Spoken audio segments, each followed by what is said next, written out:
Welcome to another episode of Bass and Boys TV. Today we're going to try and help you learn how to skip with the Baitcaster.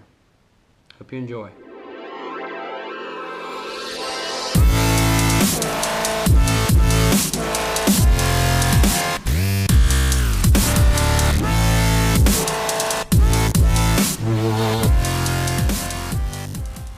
The most important thing to remember when you're actually skipping is to keep your bait as low as you can into the water so that it can just skip off just like a rock.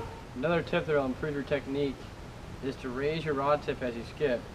When you keep it low to the water, you gradually raise it up.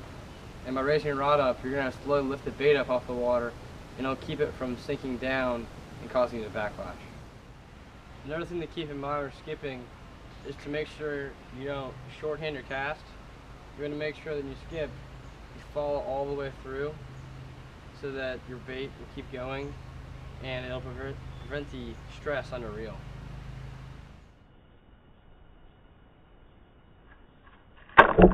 If this is your first time skipping, I'd recommend starting out with a Senko or a bait like a Senko, because those are by far the easiest to skip. The best style of jig to use when you're skipping is an archy head, like that, because it has that flatter head that'll help it skip across the water much easier than maybe a grass jig or a swim jig will. One of the most important things to do when you're skipping a jig is to pick out a trailer that has a flat belly, like a pit boss here or a beaver style bait, so that it prevents the jig skirt from dragging across the water and it just kind of skips across with the plastic.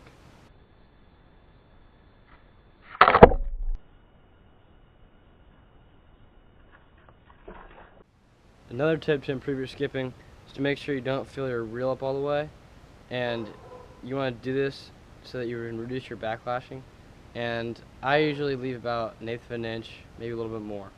When you're first learning how to skip, you want to try as much as you can to prevent from changing the brakes or the cast control knob from what you normally use to cast, so that you won't backlash if you see a fish bust next to you and you want to be able to cast at it.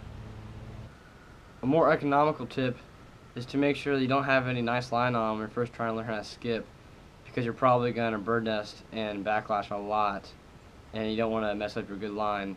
So I'd recommend using a cheap line when you first start out before you get the hang of it, so you don't worry about messing it up and throwing it away.